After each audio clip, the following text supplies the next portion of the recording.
से यानी जुलाई 18 तारीख से प्रारंभ हुई अधिक श्रावण मास की धर्म संचार दौरा आज मध्य प्रदेश में प्रवेश होकर के सौंसर इस गांव में धर्म सभा प्रारंभ हो रही है। इस धर्म सभा में सभी सद्भक्तों को अनंत मंगल आशीर्वाद देकर के संसार वासियों का संसार की सभी दुख को दूर करने के लिए साक्षात काशी जगत गुरु महास्वामी जी इस सभा में विराजमान है। जगत गुरु डॉक्टर चंद्रशेखर शिवाचार्य महास्वामी जी के दिव्य चरणों में साष्टांग नमस्कार करते हुए अभी तक आप सभी लोगों को सुंदर रूप से धर्म संदेश देकर के मार्गदर्शन किए हुए शतस्थल ब्रह्मी परम पूज्य श्री गुरु वीर रुद्रमुनि शिवाचार्य पांडुरंगकर महाराज जी को भी अनंत अनंत नमन समर्पण करते हुए उसी तरह परम पूज्य शतस्थल ब्रह्मा श्री गुरु शिवशंकर शिवाचार्य नेर पिंगलाईकरी महाराज उस महाराज जी को भी अनंत नमन समर्पण करते हुए आज इस धर्म सभा में महास्वामी जी के दर्शन आशीर्वचन लेने की उत्साह से और महास्वामी जी के आगमन हो रही है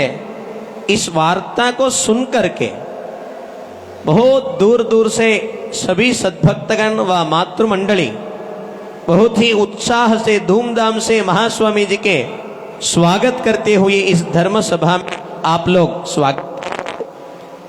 आप सभी लोगों को परम पूज्य जगत गुरु वर्य के अनंत मंगलाशीर्वाद रहे ऐसी प्रार्थना करते हुए हम हमारे धर्म संदेश को प्रारंभ करते हैं।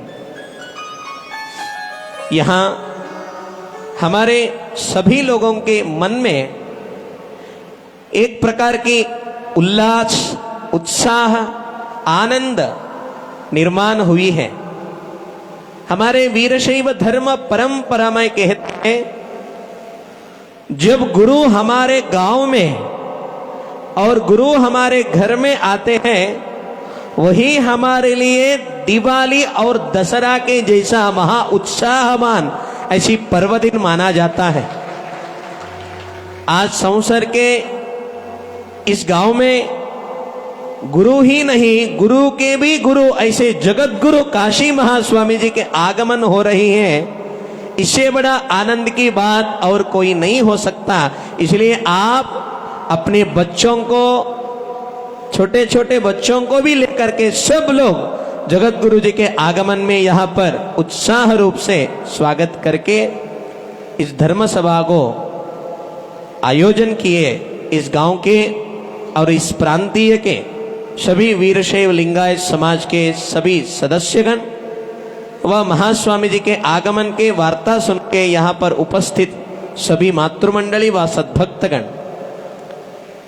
जब भी हमारे जीवन में कोई विशेष घटनाएं होते रहते हैं तो उस घटना के पीछे बहुत ही विशेष पुण्य की जरूरत होती है। सिद्धांत शिखामणि में जो हमारे वीरशैव की धर्म ग्रंथ माना जाता है उस ग्रंथ में बहुत सुंदर एक श्लोक बताया गया है। पादाग्र रेणवो यत्र पतन्ति शिवयोगिनां तदेव सदनं पुण्यं पावनं गृहमेधिनां। पादाग्र रेणु यानी शिवयोगी शिवाचार्य महास्वामी जी इन पवित्र महानुभावों के पादाग्र रेणु जहां जहां गिरेंगे जहां जहां उनके दिव्य चरण पड़ेंगे वो सब सदन और प्रांत और क्षेत्र पावन हो जाएगा। ऐसे हमारे सिद्धांत शिखामणि ग्रंथ में भी बताया गया है। आज आप सभी लोगों का महत भाग्य है, महान सौभाग्य है। कम से कम 1000 किलोमीटर प्रवास करते हुए इन 1000 किलोमीटर के बीच में 50 से भी अधिक क्षेत्रों में, गांवों में, तीर्थ क्षेत्रों में महास्वामी जी के आगमन अत्यंत उत्साह से समाज के बांधव करते हुए महाराष्ट्र पूर्ण समापन करते आज मध्य प्रदेश में आगमन हुई है। संसार में जितने भी धर्म पथ में जाने वाले संसारी लोग हैं, संसार में अनेक प्रकार के दुख रहते हैं। आहार, निद्रा, भय, मैथुन, बाल्य, यौवन, कौमार, वार्धक्य, स्त्रियों को अलग बाधाएं रहते हैं, पुरुषों को अलग बाधाएं रहते हैं। सभी संसारी लोगों को अलग अलग प्रकार के दुख हमारे संसार में आते रहते हैं। मगर संसार में आने वाले सभी प्रकार के दुखों को दूर करने की क्षमता वो केवल साधु सज्जन सत्पुरुषों के सानिध्य में ही प्राप्त होता है। ये हमारे पुराण इतिहास में भी बहुत सारे उदाहरण हम देख सकते हैं। एक सुभाषितकार ने बताते हैं, हमारे सभी प्रकार के पाप को दूर करने की क्षमता किसके पास है? बोले तो वे कहते हैं, गंगा पापम शशि तापम दैन्यम कल्पतरुस्तथा पापम तापम च दैन्यं च हरति साधु सज्जन समागमे।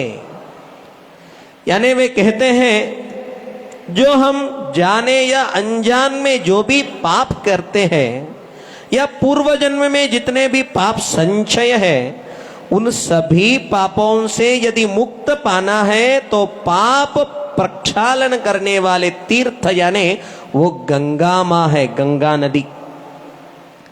गंगा में यदि हम नहाएंगे तो हमारे सभी दोष मुक्त हो जाएंगे हम, क्योंकि गंगा अत्यंत पवित्र नदी माना जाता है। उस गंगा को पवित्रता इसलिए प्राप्त हुआ है, वो सदैव शिव जी के जटा से संपर्क में रहते हैं।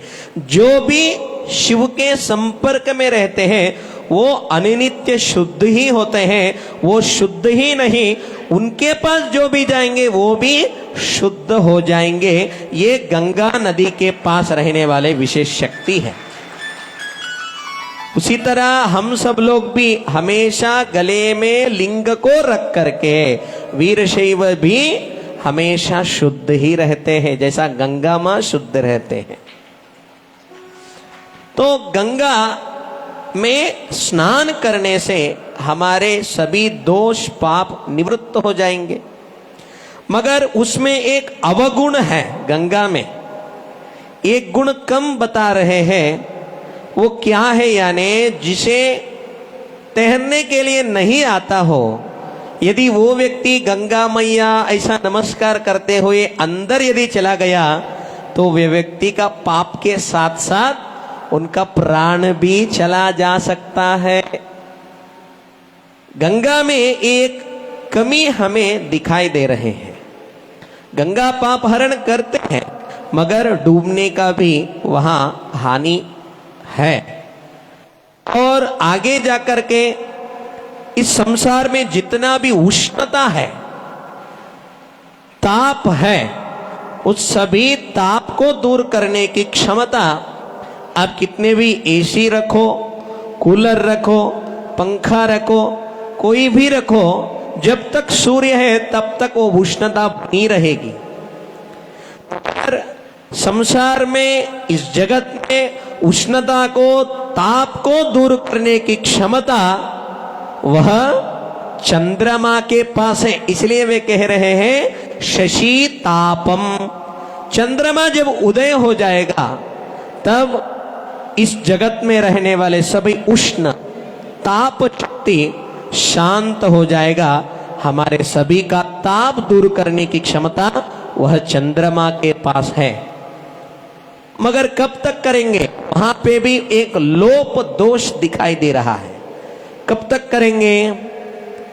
जब कृष्ण पक्ष में अमावस्या आ जाता है तब चंद्रमा के पास वह शीतलता नहीं बचती है, वह खुद क्षीण हो जाता है। और सुबह होते ही चंद्रमा नहीं दिखाई देते, फिर सूर्य आ जाता है। तो उष्ण कम करता है, मगर बाहर की उष्ण मंडल को कम करने की क्षमता है। मगर हमारे मन में जो संसार रूपी दुखों को झेलते हुए जो दुख है, वो दूर करने की क्षमता उनके पास नहीं है। और दरिद्रता को दूर करने वाले ताकत किसके पास है? यानी वह कल्प वृक्ष के पास है। एक व्यक्ति ऐसे ही एक गांव से दूसरे गांव जाते हुए, उस पूर्व काल में वाहन इत्यादि नहीं थे, उन्होंने पैदल ही चलते हुए जा रहा था। बहुत कड़क गर्मी था, तो उन्होंने थोड़ा समय पेड़ के नीचे बैठूंगा, 5 मिनट विश्राम लेकर के आगे बढ़ूंगा करके विचार करके एक पेड़ के नीचे वे बैठे थे। जिस पेड़ के नीचे उन्होंने बैठा है वो योगायोग से वो कल्पवृक्ष ही था। कल्पवृक्ष का महिमा ऐसा होता है, जो हम लोग मन में कल्पना करेंगे वो सब चीजें वो ला करके देती हैं। कल्पवृक्ष को फूल नहीं होता, फल नहीं होता। कल्पवृक्ष को क्या होता है बोले तो जो हम मांगेंगे वो प्रदान करेंगे कल्पवृक्ष। तो ये व्यक्ति ने योगायोग से उसी वृक्ष के नीचे बैठा है। बहुत कड़क धूप है, पीने के लिए ठंडा पानी मिल गया तो बहुत अच्छा होता था। इस जंगल में कौन लेके आने वाले हैं? ऐसे विचार करते ही तुरंत वो कल्पवृक्ष उनको ठंडा बिस्लरी सिल बॉटल दे दिया है। बहुत खुश हो गया है वो व्यक्ति। एक 5 मिनट से 10 मिनट हो गया, उठ ही नहीं रहा है। अभी 2-3 बज गया है। महास्वामी जी के आगमन को निरीक्षण करते करते करते जैसा आप लोग आनंद से बैठे हैं, वैसे उनको भी अभी 2-3 बजा है, भूख लग रहा है। कुछ खाने के लिए मैं लाए तो अच्छा रहता था, ऐसा उनके भी मन में लगे है, जैसा आपको लग रहा है। अभी टाइम तो हो गया है, तो वो वैसा विचार करते हैं जैसा आप लोगों के लिए अभी पंचभक्ष परमान्य तैयार है, वैसा उनके लिए भी एक चांदी के थाली में पंचभक्ष परमान्न वहां परोस करके उनके आगे थाली आ गया। बहुत खुश हो गया, खा लिया। पेट भर खाने के बाद क्या होगा? थोड़ा सा 5 मिनट वामकुक्षी हो जाएंगे करके उन्होंने विचार किया। मगर सो जाने के लिए सब पत्थर ही पत्थर है वहां, कैसे सो जाएंगे? कुछ ला लिए तो अच्छा रहता था। ऐसा विचार करते ही हंसतूलिका तल्प ऐसा बेड वहां प्रत्यक्ष हो गया। बेड के ऊपर आराम से सो गया, कल्पवृक्ष के छाया के नीचे बहुत आनंद ले रहा था। मगर 10 किलोमीटर से चलते आ रहा है ना, तो उनके पैर दुख रहा था। पैर दुखता है, मेरा पत्नी भी मेरे साथ रहते तो अच्छा से पैर की सेवा करती थी, पाद सेवा, मैं और अच्छा सो जाता था। ऐसा विचार किया।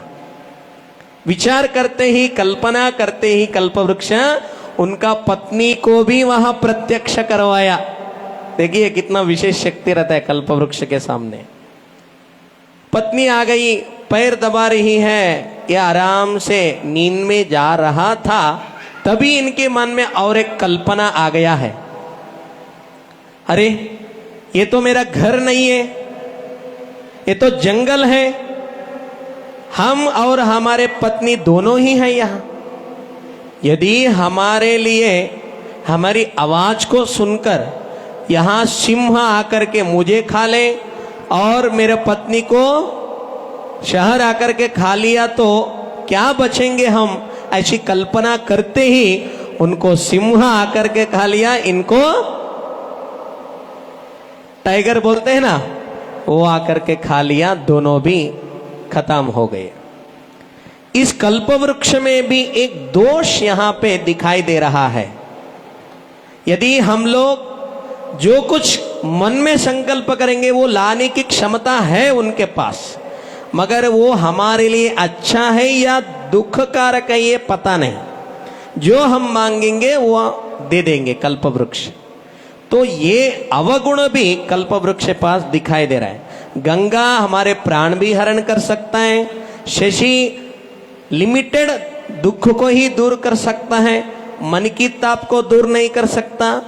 और कल्प वृक्ष हमारे दरिद्रता को दूर करती है, जो चाहिए वो देती है, मगर वो हमारे लिए अच्छा है क्या नहीं इसकी जानकारी नहीं होता है। तो इन तीन प्रकार के अवगुण विरहित और एक ही स्थान में पाप, दरिद्रता और दुख को दूर करने की एकमेव स्थान इस संसार में किसी के पास है। और इन तीन प्रकार के दोषों से विरहित वह स्थान कोई है तो वहां साधु सज्जन महापुरुष जगत गुरु के सानिध्य में ही हमारे जीवन में पाप, दैन्य, दुख सब कुछ दूर करने के स्थान यानी वो सद्गुरु जगत गुरु के स्थान होता है। आज इस सौंसर गांव के सभी भक्तों की इच्छा के अनुकूल साक्षात परम पूज्य ज्ञान सिंहासनाधीश्वर काशी जगत गुरु डॉक्टर चंद्रशेखर शिवाचार्य महास्वामी जी के दिव्य पावन ऐसी एक विशिष्ट दर्शन आशीर्वचन की लाभ हमें प्राप्त हुआ है। काशी महास्वामी जी ने श्रेष्ठ संकल्प किए हैं। इस अधिक मास में एक काशी में बैठ करके तपश्चर्या करने से अच्छा गांव गांव में हम जाकर के धर्म संदेश देंगे और सभी भक्तों को हमारे धर्म के प्रचार प्रसार करेंगे, सभी भक्तों को आशीर्वचन करेंगे करके बड़ा संकल्प करके इतने उम्र में भी रात में दिवस में प्रवास करते करते करते हजार लाखों भक्तों को दर्शन देने वाले एकमेव जगत गुरु यानी हमारे सामने विराजमान काशी जगत गुरु महास्वामी जी हैं। जुलाई में 18 तारीख को पंढरपुर क्षेत्र में भगवान विठ्ठल के गले में लिंग धारण करके वहां लिंग पूजा प्रारंभ करके वहां से दिल्ली भी गए, तेलंगाना भी गए और महाराष्ट्र में अनेक प्रांतों में संचार करते करते कल नागपुर में बहुत धूमधाम से कार्यक्रम सुसंपन्न हुई। वहां से अभी संवसर में आ गए हैं। हम इस मंगल और आनंद की समय में महास्वामी जी से यही प्रार्थना करते हैं। अभी हम लोगों को मध्य प्रदेश से जबलपुर से उत्तर प्रदेश में प्रयागराज और काशी पुण्य क्षेत्र में 16 तारीख को यह अनुष्ठान धर्म दौरा संचार तपोनुष्ठान समापन होगी।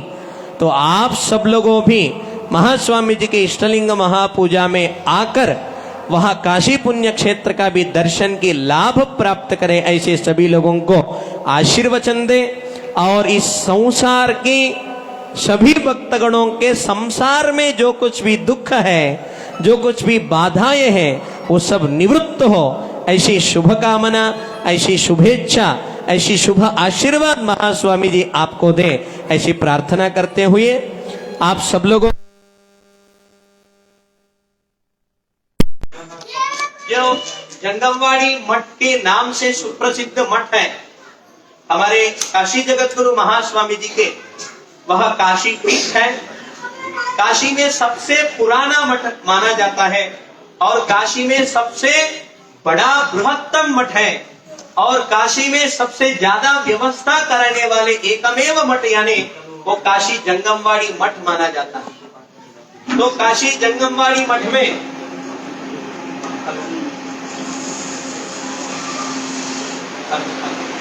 ये माइक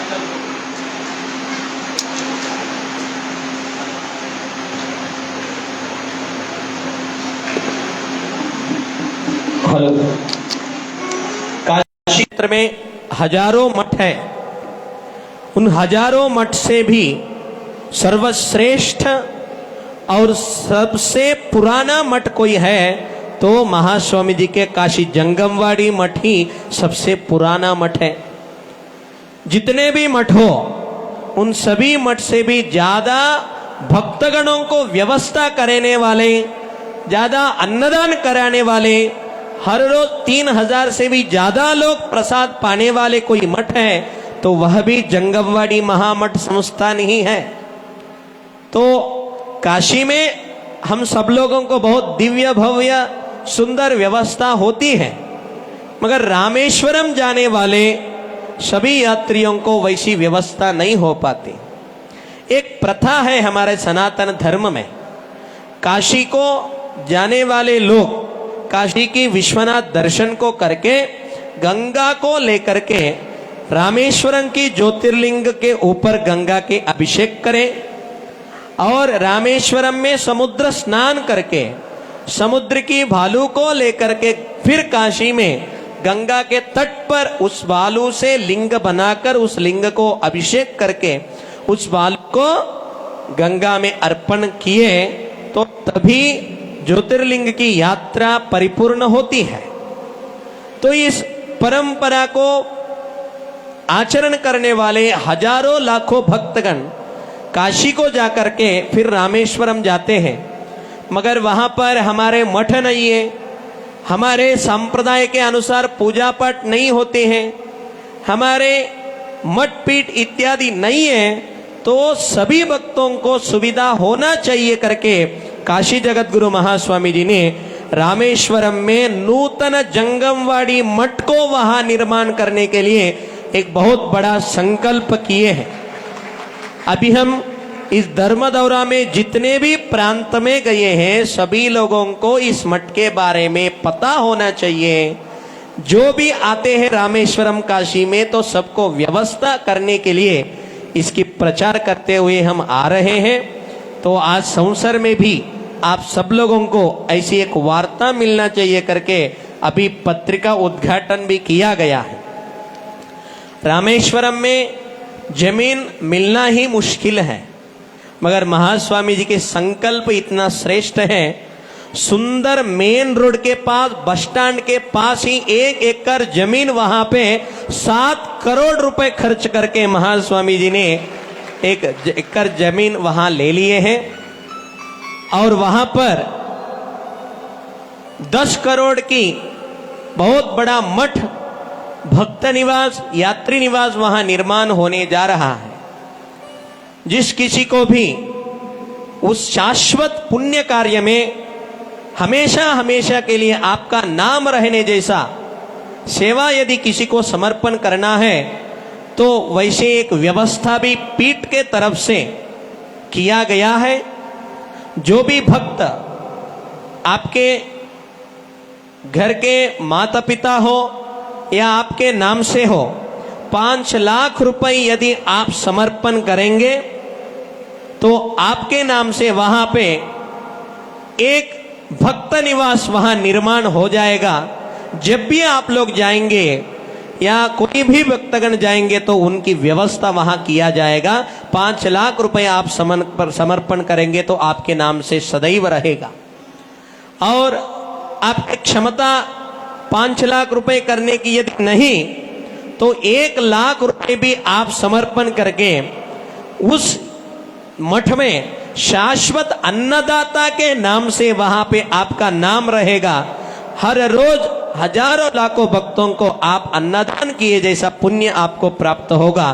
तो आप 1 लाख रुपए भी भरेंगे तो आप शाश्वत अन्नदाता बन जाएंगे। और महाराज हमारे नाम की कोई हमें अपेक्षा नहीं है, हमें सिर्फ सेवा की भाव है। सेवा हम करेंगे, हम जितना हो सकेंगे उतना करेंगे तो ठीक है। आपको जितना हो सके उतना आप प्रदान कर सकते हैं। आपका 1-1 रुपए वहां रामेश्वरम के मठ के निर्माण में स्वीकार लिया जाएगा। तो आपकी भक्ति बहुत महत्व है। सब लोग 1-1 हाथ डालेंगे तो बहुत बड़ा पर्वत को भी हिला सकते हैं। उसी जैसा 10 करोड़ का यह प्रकल्प होता हुए भी सब लोग यदि मन में लेंगे तो आपकी सेवा से वह मठ अगले वर्ष ही शीघ्रातिशीघ्र ही मठ के उद्धार हो जाएगा और हम सब लोग भी रामेश्वरम भी जाकर के महास्वामी जी के दर्शन आशीर्वाचन और ज्योतिर्लिंग रामेश्वर के कृपा प्राप्त कर सकते हैं। ऐसी सूचना सभी को दे करते हैं। यहाँ संवसर में कैसा होता है कार्यक्रम, अभी तक महाराष्ट्र में बहुत धूमधाम तरीके से, बहुत शिस्तबद्ध से, संप्रदाय युक्त सभी भक्तगण वहाँ स्वागत किए हैं। मगर मध्य प्रदेश में हमारे समाज ज़्यादा नहीं है, तो कैसे होगा, महास्वामी जी के स्वागत कैसे करेंगे ये लोग। हम तो पहली बार यहाँ मध्य प्रदेश में आ रहे हैं, मगर महास्वामी जी के मार्गदर्शन और यहाँ के उपस्थित शिवाचार्य के मार्गदर्शन और आप सभी समाज के बंधुजनों के जो महास्वामी जी के प्रति जो आपका भक्ति है, आपका निष्ठा है, जो भी हमारे मन में शंका प्रश्न थे, वो सब आपके उत्साह देख के, आपके भक्ति देख के, आपको महास्वामी जी के ऊपर रहने वाले इस प्रेम को, भक्ति को देख के हम बहुत प्रफुल्लित हो गए, आनंदित हो गए। ऐसे ही स्वागत कभी हम देखे नहीं, एक सुंदर रूप से आप लोग स्वागत करके प्रसन्न कर दिए हैं। ऐसा कहते हुए संवसर के लोग बहुत धन्य है। इतना ही कहते हुए हमारे वाणी को श्री गुरु जगत गुरु जी के चरणों में समर्पण करते हैं। ओम शांति ही शांति ही शांति ही। सांबदे नमः पार्वती पते शिव हर हर। जो अभी इष्टलिंग अष्टक हम पढ़े थे, आप लोग सुने थे, वो साक्षात जगतगुरु महास्वामी जी ने ही रचना किए हैं। कुछ देर में सभी व्हाट्सएप ग्रुप में सब जगह वो वीडियो आने वाले हैं। हर रोज आप इष्टलिंग पूजा करते वक्त जरूर उसको सुनते हुए, उसको पठन करते हुए सब लोग इष्टलिंग का कृपा प्राप्त करें। और हमारे गायन में जो साथ दिए हैं उन संगीत विद्वानों के लिए भी जोर से सब लोग तालियां बजाकर उनके स्वागत करें।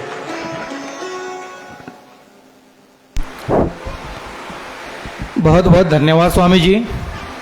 अब हम सबसे पहले जंगमवाड़ी मठ से संबंधित संक्षिप्त जानकारी को श्रवण करते हैं।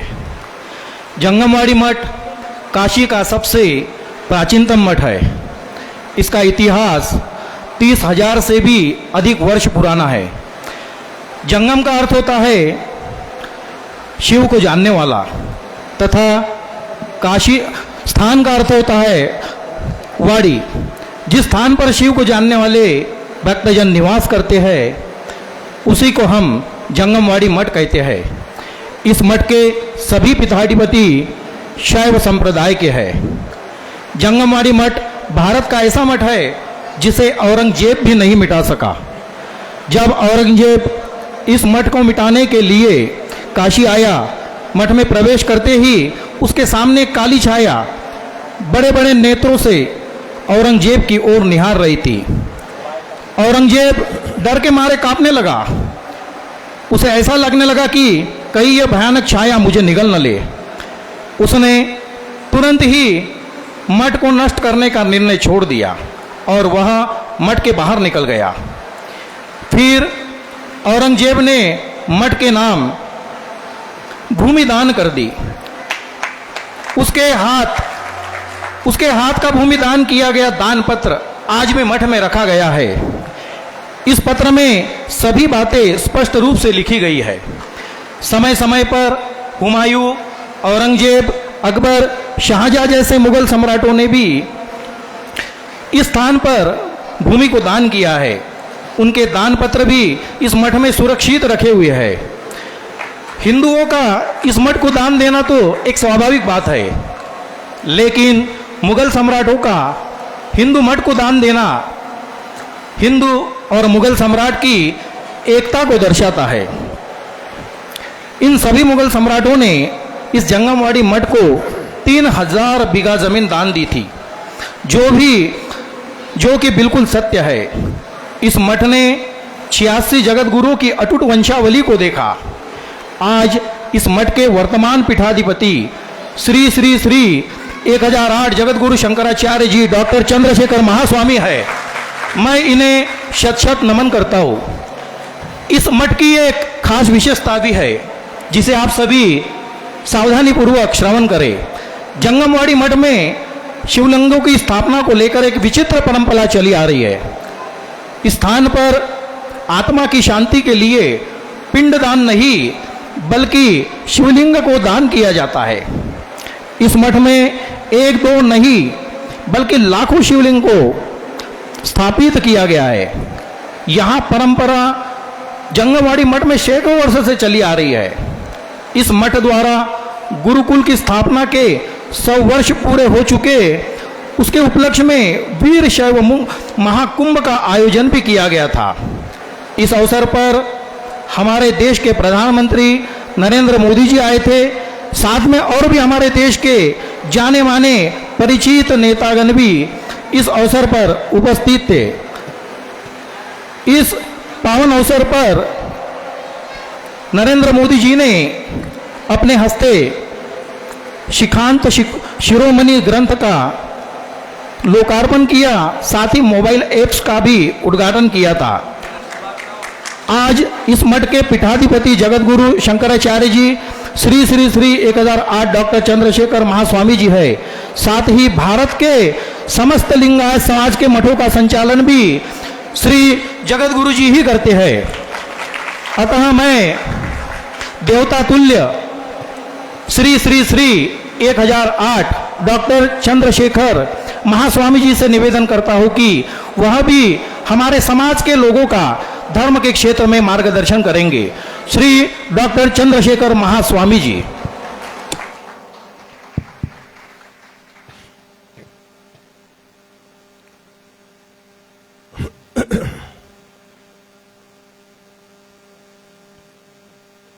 विश्वेशलिंग संभूतम विश्वविद्या विबोधकम विश्ववंद्यम सदा वंदे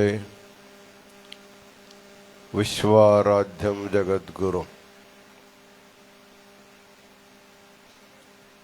मध्य प्रदेश के छिंदवाड़ा जिले के इस समसर गांव में पवित्र पुरुषोत्तम मास के उपलक्ष्य में आयोजित जगत गुरु महास्वामी जी का स्वागतोत्सव आशीर्वचन समारंभ में उपस्थित होकर अपना धर्म संदेश दिए हुए मध्य प्रदेश पांडुर्ना के वीरशैव लिंगायत मठ संस्थान के मठाधिपति शटस्थल ब्रह्मा वीर रुद्रमणि शिवाचार्य स्वामी जी, नेर पिंगड़ाई वीरशैव संस्थान मठ के मठाधिपति शटस्थल ब्रह्मा शिवशंकर शिवाचार्य स्वामी जी, महाराष्ट्र के बार्शी नगर के दहिवड़कर मठ संस्थान के मठाधिपति षटस्थल ब्रह्मा गुरुसिद्ध मणिकंठ शिवाचार्य स्वामी जी, आज के समारंभ को अत्यंत वैभव से संपन्न किए हुए संसर के समस्त वीरशैव समाज और इस कार्यक्रम में उपस्थित छिंदवाड़ा पांडुर्ना आदि समस्त गांवों के वीरशैव लिंगायत सद्भक्तगण, इस पूरे दौरा के मध्य प्रदेश के कार्यक्रम को आयोजन करने में आप लोगों के साथ रह करके अथक प्रयास किए हुए काशीपीठ के परम भक्त श्री श्रामापुरे जगतगुरु महास्वामी जी के स्वागतोत्सव में सहभाग होकर अपना अत्यंत भक्ति श्रद्धा प्रदर्शन किए हुए समस्त मातृगण, नागपुर के बड़े उद्योगपति चंद्रशेखर पाटिल जी, उपस्थित समस्त सद्भक्तगण और माताओं,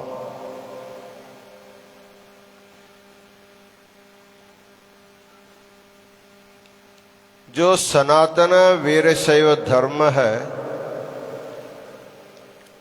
वो संपूर्ण देश में व्याप्त धर्म है। हिमालय के केदार से लेकर दक्षिण के रामेश्वर पर्यंत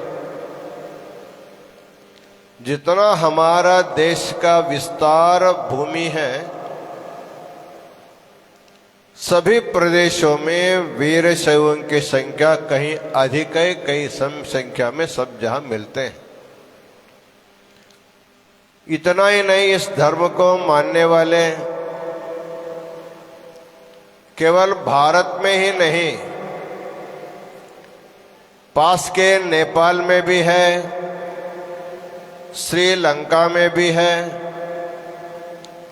और सुदूर अमेरिका, रशिया आदि देशों में भी इस धर्म के श्रद्धालु अनुयायी पाए जाते हैं। इसलिए सनातन वीरशैव लिंगायत जो धर्म है, उन मानव मात्र का कल्याण करने वाला धर्म है। जब भूलोक में इस धर्म की स्थापना करनी थी, कृतयुग में भगवान शिव के आदेश के अनुसार 5 शिवगण, एकाक्षर, द्व्यक्षर, त्र्यक्षर, चतुरक्षर, पंचाक्षर नाम के 5 शिवगण यह भूलोक में अवतार लेकर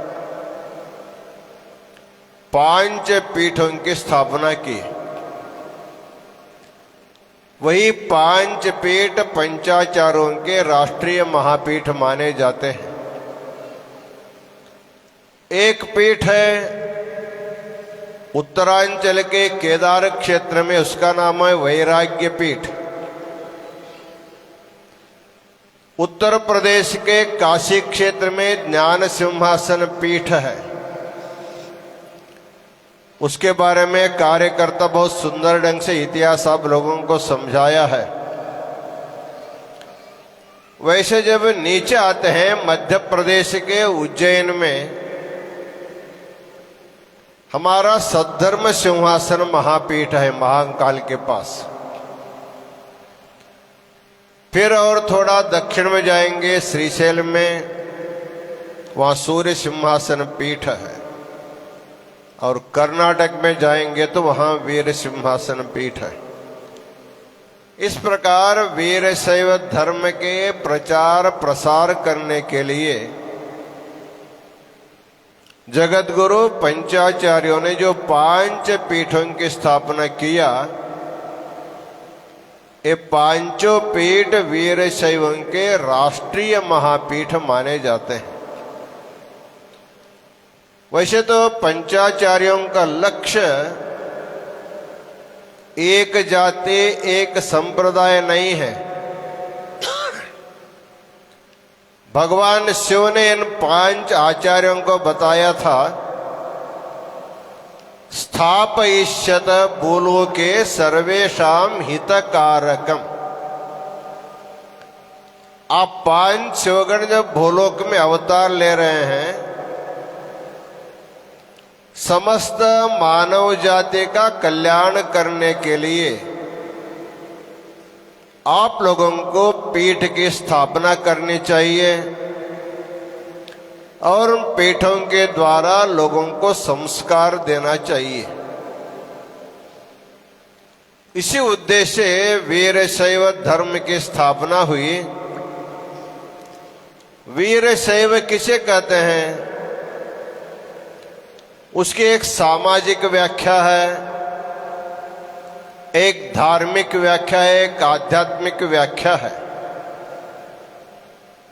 सांप्रदायिक व्याख्या यह है, महर्षि व्यास ने लिखा है, यो हस्तपीठे निजमिष्टलिंगम विन्यस्य तल्लेन मनः प्रचारः बाह्यक्रिया संकुल निस्पृहात्मा संपूजयत्यंग सवीर शैवः। महर्षि व्यास लिंग पुराण में कहा है, स्कंद पुराण में, जो गुरु के द्वारा दीक्षा पाकर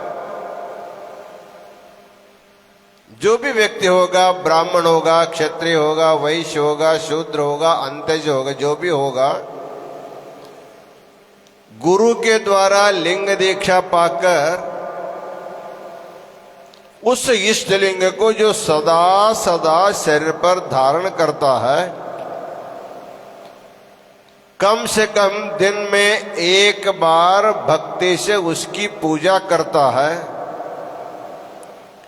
जहां भी जाएगा अपने इष्टलिंग को साथ ले जाता है, उसी का नाम वीर शैव है। ऐसे महर्षि व्यास ने कहा है। इसलिए वीर शैव सिद्धांत में बड़े बड़े मंदिर की अपेक्षा हम लोग जीता जागता मंदिर निर्माण करते हैं। देहो देवालय प्रोक्तः। वीरशैव धर्म के दृष्टि में देवालय दूसरा नहीं, हमारा शरीर ही देवालय है। महात्मा बसवेश्वर को आप लोग जानते हैं, लेकिन उनका जो संदेश है वो कन्नड़ भाषा में होने के कारण थोड़ा बहुत आप जानते होंगे, लेकिन सखोल जानकार आपको नहीं रहती है। उन्होंने इस धर्म के विशेषता के बारे में एक वचन में कहता है, उಳ್ಳವರು ಶಿವಾಲಯವ ಮಾಡುವರು ನಾನೇನು ಮಾಡಲಿ ಬಡವನಯ್ಯ ಎನ್ನ ಕಾಲುಗಳೇ ಕಂಬ ದೇಹವೇ ದೇಗುಲ ಶಿರವೇ ಎನ್ನ ಹೊನ್ನ ಕಳಸವಯ್ಯ ಉಳ್ಳವರು ಶಿವಾಲಯವ ಮಾಡುವರು ನಾನೇನು ಮಾಡಲಿ ಬಡವನಯ್ಯ। इसका बहुत सरल अर्थ है, हमारे देश में तीर्थ यात्रा करने की परंपरा है। वो कहते तीर्थ यात्रा करने के लिए पैसा लगता है, चाहे विमान से जाओ, अपने गाड़ी से जाओ, रेल से जाओ, कैसे भी जाओ, आपको पैसा खर्च करना पड़ता है। जिसके पास पैसा है और जिसके पास समय है वही तीर्थ यात्रा कर सकता है, लेकिन हर एक आदमी तीर्थ यात्रा करना संभव नहीं है। इसलिए लोग कहते हैं जिसके पास पैसा है वो जाने दो यात्रा करने के लिए, मैं तो गरीब आदमी हूं। वैसे तो बसवेश्वर गरीब नहीं था, वो मंत्री था, वो भी अर्थ मंत्री। म्हणजे जितना संपत्ति है, संपत्ति का मंत्री था कर्नाटक में। फिर भी वो बोलता है मैं गरीब हूं, मेरे लिए मंदिर का मतलब मेरा शरीर ही मंदिर है, मेरे जो पैर है ये मंदिर के खंबे हैं, मेरा जो शरीर का मध्य भाग है वो मंदिर है, मेरा जो शरीर है मंदिर का सुवर्ण कलश है। इसलिए मेरा शरीर ही मंदिर है, तो मैं दूसरे मंदिर क्यों जाऊंगा। इसलिए जिस व्यक्ति के शरीर में इष्टलिंग है उनका शरीर एक पवित्र मंदिर माना जाता है। इसलिए वीर शैवों का एक मंदिर नहीं होता। अभी संसार में वीर शैवों के मंदिर कितने हैं होगा एक आध मंदिर अलग, वो बात अलग है, लेकिन वो गौण है। हमारे दृष्टि से जितने लोग हैं, जितने लोगों के गले में इष्टलिंग है, वो सभी हमारे पवित्र मंदिर माने जाते हैं। इसलिए पांडुरंग के महाराज बता रहे थे, आपको समझते हैं, क्योंकि महाराष्ट्र वो मध्य प्रदेश के महाराज है, हमेशा घूमते रहते हैं। तो उनका एक विचार उन्होंने व्यक्त किया, हम भी जैसे गाड़ी से उतरे, अनेक महिलाओं को देखा, सबके गले में बाहरी सबका लिंग दिखाई दे रहा था, इष्ट लिंग। हमें इतना खुशी हो गई। अन्य प्रांतों के लोग अंदर छिपा के रखते हैं, लेकिन हमारे मध्य प्रदेश के जो महिलाएं हैं वो छिपा के ने व्यक्त रूप में बाहर रखते हैं। इसलिए जितने आप लोग हैं, आप सबका शरीर एक पवित्र मंदिर माना जाता है। तो बसवेश्वर का कहना इतना ही है, सनातन वीरशैव धर्म में दीक्षा लेने के बाद आपको भगवान की पूजा करने के लिए कहीं जाने की जरूरत नहीं है। जहां है वहीं आपकी पूजा हो जाती है।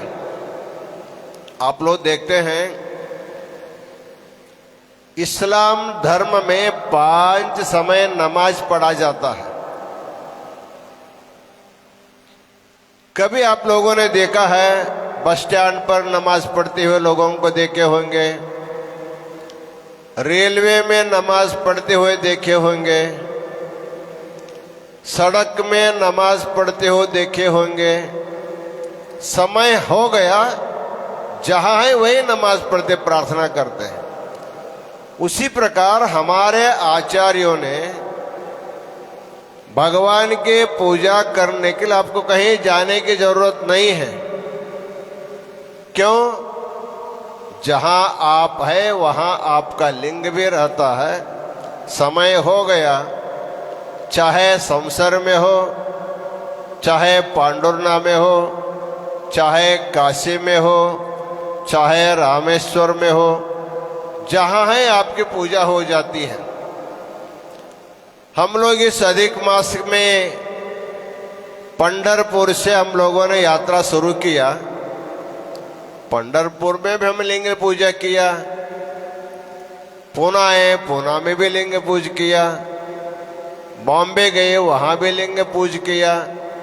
मतलब एक दिन भी हमारा लिंग पूजा खंडित नहीं होता है। क्यों? हमारे साथ रहता है। इसलिए इष्ट लिंग का अर्थ होता है एक व्यक्ति के द्वारा प्रतिनित्य जिसकी पूजा होती है उसी का नाम इष्टलिंग है।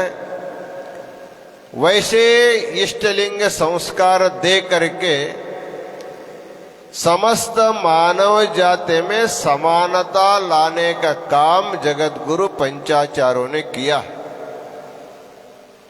समाज में असमानता है, जातिगत असमानता है, धर्मगत असमानता है, संप्रदायगत मानसा है। किसी को ये नीचा मानते हैं, किसी को उच्च मानते हैं।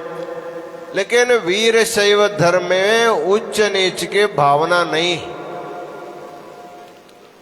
आपका जन्म किस कुल में हुआ ये कोई महत्व नहीं रखता। यदि आप संस्कार पाते हो, आप साक्षात शिव स्वरूप ही लिंग धारण मात्रेण शिव एव न संशयः। ब्राह्मण क्षत्रिय वैश्य शूद्र जो भी होगा, जो इष्ट लिंग धारणा करता है वो साक्षात शिव स्वरूप ही माना जाता है। इस प्रकार इष्टलिंग दीक्षा के द्वारा समस्त मानव जाति को समानते का अधिकार देने वाला एकमेव धर्म है, उसका नाम वीरशैव लिंगायत धर्म है। शास्त्रों में कहा गया है इस कुल में या इस धर्म में जन्म लेना होगा तो अनेक जन्मों को पुण्य लगता है।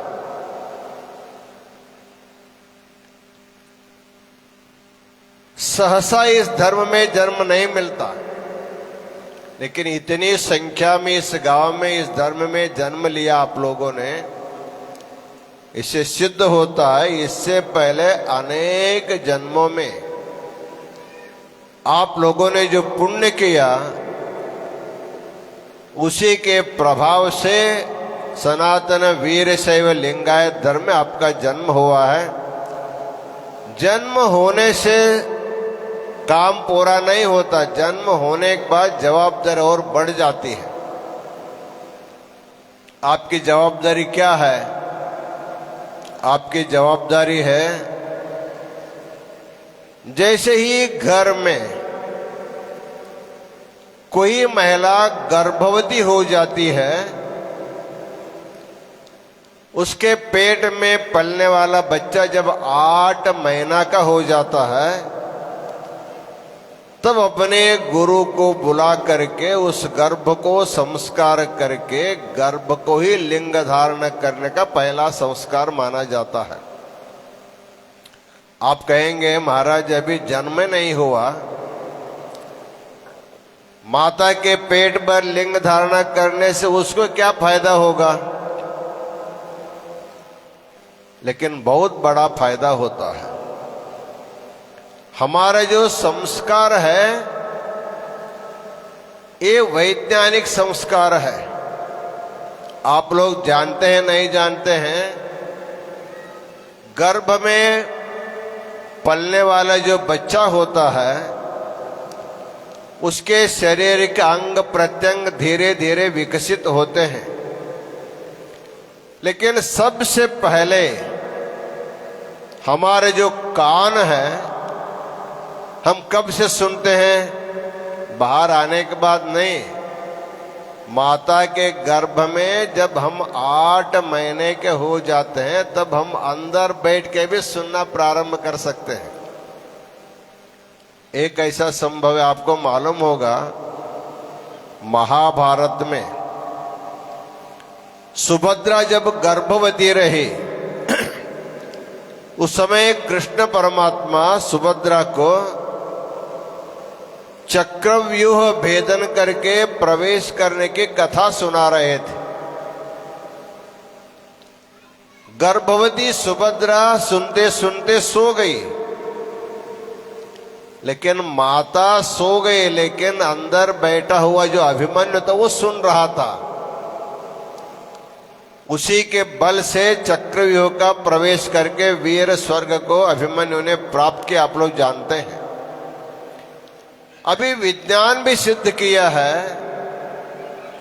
माता के गर्भ में बैठा हुआ 8 महीने का शिशु बाहर का शब्द सुन सकता है, बाहर का शब्द पढ़ सकता है, सुन सकता है।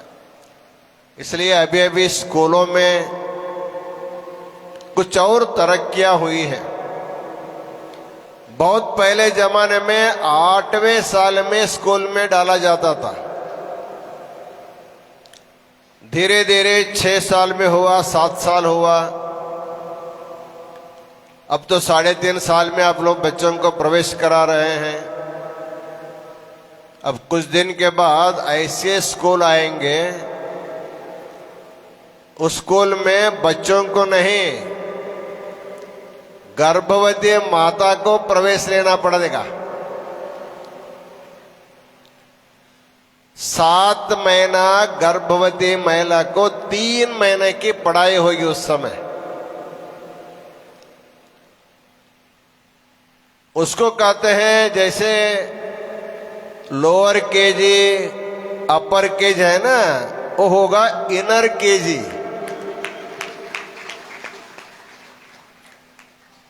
मतलब गर्भ में बैठा हुआ बच्चों को पढ़ाने के लिए माता को 3 महीना स्कूल जाना, वैसे स्कूल आ जाएंगे तो उस दिन के बाद। इसका उद्देश्य इतना है, गर्भावस्था में यदि आप मन अच्छा रख करके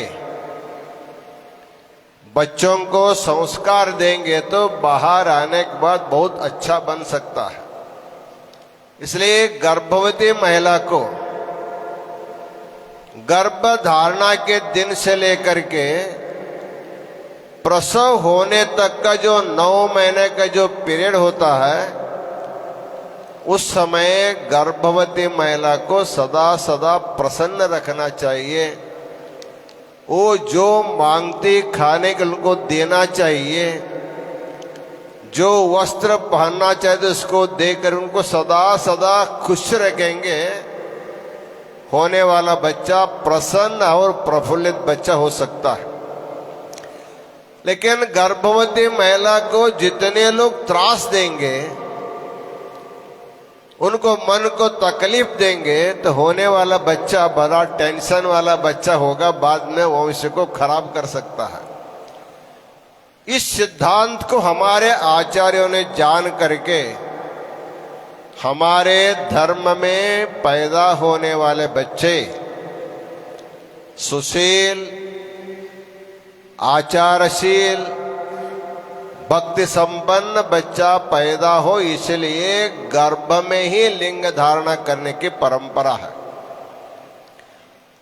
उसके बाद 5वें दिन या 11वें दिन प्रसव होने के बाद जो गर्भ को लिंग धारण किया, उसी को सीधा सीधा बच्चे के गले में धारण किया जा सकता है। लिंग धारणा संस्कार करते हैं।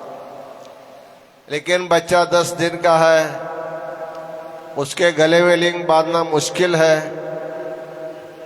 इसलिए उसको माता के हाथ में दिया जाता है। कहते हैं तुम अपने इष्ट लिंग पूजा करते, इसकी भी पूजा करो। जब बच्चा खेलने लगता है, कूदने लगता है, चलने लगता है, आपके साथ जब खाने लगता है, उस समय उसको आपके साथ बिठा करके उनका लिंग उनके हाथ में दे करके आप पूजा करके उनको लिंग पूजा सिखाना चाहिए।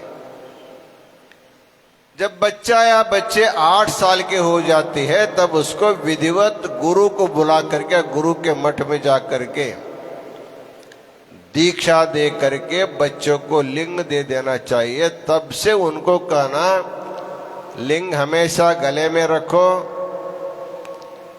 स्कूल जाने से पहले स्नान करके 5 मिनट लिंग पूजा करके मंत्र जप करके तुम स्कूल जाओ, ऐसी परंपरा लगाना चाहिए। तभी हमारा धर्म बच सकता है। हमारे जैसे महाराज कभी आएंगे? एक बार संवसर में आए थे हम, हमारे रामापुरे के पिताजी रामभाव रामापुरे, उन्होंने हमको यहाँ ले आया था। छिंदवाड़ा में संवसर में आए थे। उसके बाद बहुत साल के बाद हम यहाँ पर आ रहे हैं। वैसे तो पूरा मध्य प्रदेश के लिए एकमेव महाराज हमारे पांडुरनाथ के महाराज है, एक चक्रवर्ती है पूरे मध्य प्रदेश के। उनका काम है गांव गांव घूम करके, घर घर जा करके गले में लिंग है कि नहीं, बच्चा 8 साल का हुआ तो तुरंत दीक्षा देना, ये उनका भी कर्तव्य है, आप लोगों का भी कर्तव्य है। आपके घर में जब बड़े हो जाते हैं, गुरु को घर में बुला करके उनके द्वारा संस्कार देना चाहिए। इस प्रकार गुरु शिष्यों में अन्योन्यता सदा सदा बनी रहेगी तो हमारा धर्म शाश्वत रूप से यहां रह सकता है। इस प्रकार जगत गुरु पंचाचार्यों के द्वारा संस्थापित इस सनातन वीरशैव धर्म के 5 प्रमुख महापीठ हैं। एक पीठ आपके प्रदेश में उज्जैन में है, लेकिन वो स्थलांतर होने के कारण यहाँ जगत गुरु का निवास नहीं है। फिर भी जमीन है, उनका स्थान है, धीरे धीरे वहां आकर के यहाँ संस्थान कर सकते हैं। और एक पीठ केदार में, एक पीठ काशी में, एक श्रीशैल में, एक रंभापुरी में है। आप जैसे तीर्थ यात्रा करते ज्योतिर्लिंगों की, वैसे पंच पीठों की भी यात्रा आपको करनी है। क्योंकि जगत गुरु पंचाचार्य महाराज के जय बोलते हैं तो पंचाचार्य कहाँ है, पंचपीठ कहाँ है मालूम नहीं पड़ता। फिर भी इसके लिए हमारे शिवाचार्य ही इसके लिए एक योजना करनी चाहिए। पंचपीठों की यात्रा की योजना करके, जैसे 12 ज्योतिर्लिंगों की यात्रा करते वैसे करके आप लोगों को पीठों का दर्शन कराना चाहिए। ऐसे अपूर्व प्रसंगों में जगत गुरु को, शिवाचार्यों को बुला करके धर्म संस्कार, धर्म संदेश देने का कार्य निरंतर होना चाहिए। एक बार हमारे मन में विचार आया है, मध्य प्रदेश में जिन जिन गांवों में वीर शैव है उनका एक लिस्ट बनाए महाराज। जैसे हम अधिक मास में पूरे भारत का भ्रमण किया, वैसे केवल एक बार मध्य प्रदेश का ही परिभ्रमण करके गांव गांव में दर्शन करके एक अच्छा संस्कार देने का कार्यक्रम करने का विचार है। वैसे देखा जाए तो हर एक प्रांत में समाज है। केरला में 25 लाख वीर से, वहां भी मठ नहीं, स्वामी लोग नहीं। तमिलनाडु में 25 लाख वीर से, वहां पर भी मठ नहीं, स्वामी लोग नहीं है। फिर भी वहां के भक्त महान हैं, अपने धर्म को संभाले रखे हैं, लिंग धारणा करते हैं, पूजा करते हैं। इसलिए हमने सोचा अभी केरला में एक मठ की स्थापना हमने किया है। केरल के समस्त समाज को एकत्र किया है। वैसे तमिलनाडु में भी,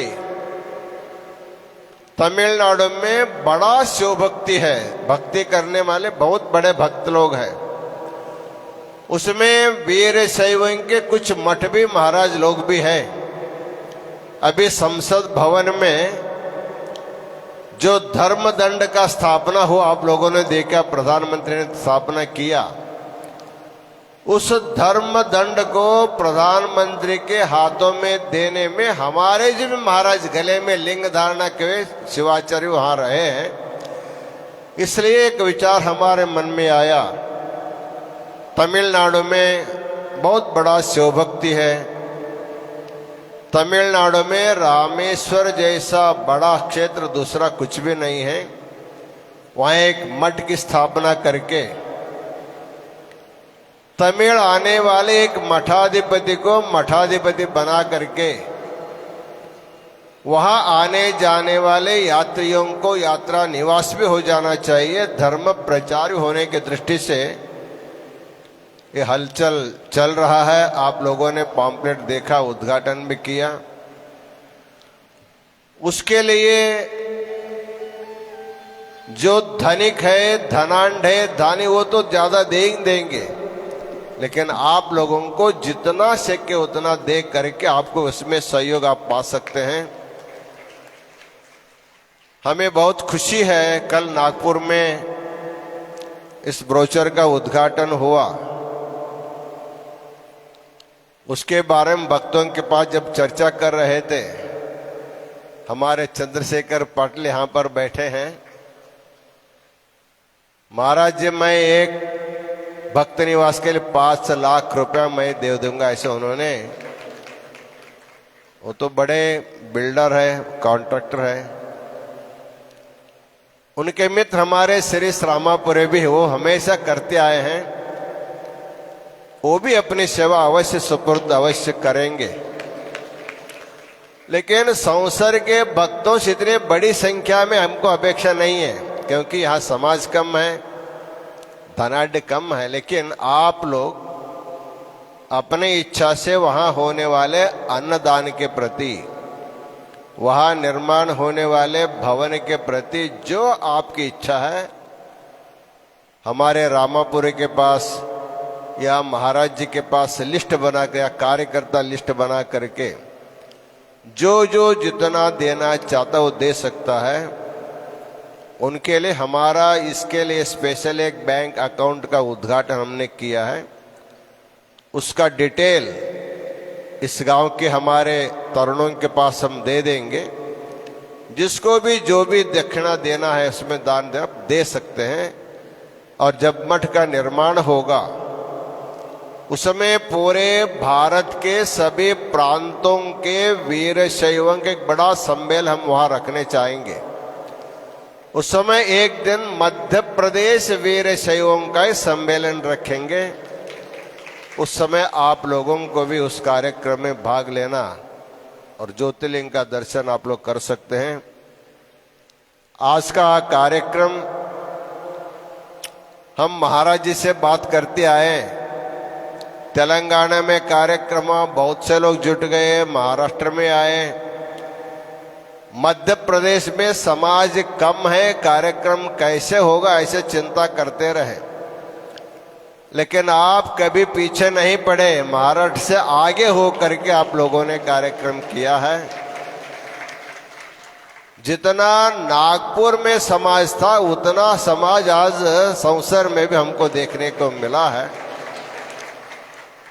इससे सिद्ध होता है भक्तों के मन में भक्ति छिपी है, उसको खोलने वाला चाहिए।